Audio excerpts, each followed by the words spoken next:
Hello, everybody. The Warriors had a nice big push in the second quarter to build up a 26-point lead that, despite their best efforts, the Warriors could not blow in the last few minutes. In the middle of it all was a nice improved version of one of my favorite plays, the zigzag play. So let's do a little bit of review. Here's an early example of the zigzag play from a couple of years ago. The basic problem that the zigzag play tries to solve is what happens when people trap Steph Curry. When this is Draymond Green, what he usually does is he'll set this screen, people will trap, and then Steph will throw a pass over the top, and then Draymond Green will run a 4-on-3 on this side of the court. But what if it's not Draymond Green?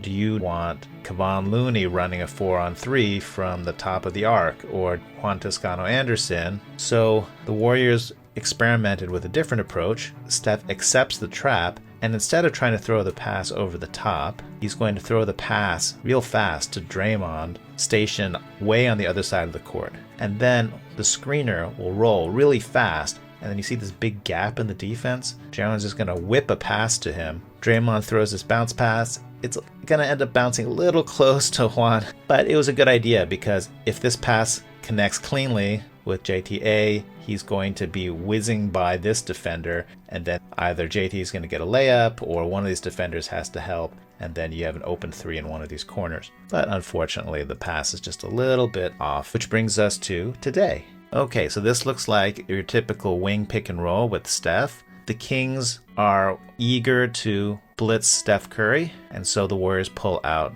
this zigzag pick and roll. There's the Shining Twins defense. Play with us, Steph, forever and ever. And Steph whips this pass zigzag to Draymond. But instead of Kevon Looney being the one to receive the pass and having to make a play off the dribble, he's going to set a pin down for Klay. This creates a much easier pass for Draymond to throw because Klay's going to be running at him. He still has to time this, right? But this is a pass that's extremely common in the Warriors offense. The other difference that I like is that in the old zigzag, Steph would be hanging out in this corner, two people in the Shining defense going to him and then scrambling to recover, and then Steph is just kind of sitting out here in outer space. This time, Steph brought the double team with him all the way to the other side of the court, which really empties it out for the action that's going to happen on the zag side of the court. Klay curls around this nice screen from Looney. Draymond gets the pass over. You may remember Looney's man went to become Steph's best friend along with Steph's defender. So now Looney's rolling,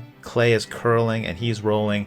This defender is trapped behind Klay. Good old Harrison Barnes rotates to contest this drive. He's left Andrew Wiggins completely alone. Nice find by Klay. Harrison Barnes thinks, oh, I've got to jump out to get back to my man. Harrison Barnes gets really surprised that Sabonis is cutting him off. And look who wandered over. Steph, his Shining Twins defense, had abandoned him to go follow what was happening in the paint, so Steph just wandered over to the wing over here, and now Steph gets a pretty open shot. All right, next play, why not try it again? This time Steph tries middle pick and roll instead of the wing pick and roll, and Sabonis, who just got burned badly that previous play, sunk back in order to be able to follow Kevon Looney in case he did a quick roll. So now how's the play going to end up? So Steph does the zigzag to Draymond, and this time Steph cuts by Draymond to give Draymond the option of giving a handoff. On the top side, Kevon Looney runs into, yes, a pin down for Klay, who's going to come curl around it. Klay's defender's trailing him. This puts Sabonis in a tough situation. If Sabonis goes with Looney, then Klay will just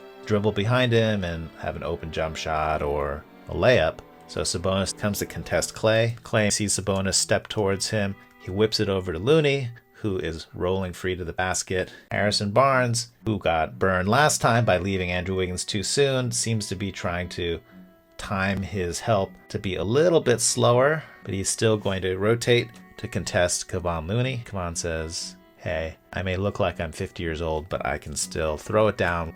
All right, let's do a quick premature celebration audit. Steph has not shot the ball yet. We knew Dante was going to get up fast. He's one of the team speed leaders. He's going with his trademark low threes. Ryan Rollins, halfway into becoming his I'm a Giant Y celebration. Good for you. Kuminga jumping up, the nice solid I'm a Big Y celebration. And Patrick Baldwin Jr. just cleared to be on the bench, showing he's got some premature celebration game. He's up. And Jordan Poole doing some very frisky, kind of like an Oompa Loompa dance. Anyway, this is really good showing from the bench on this.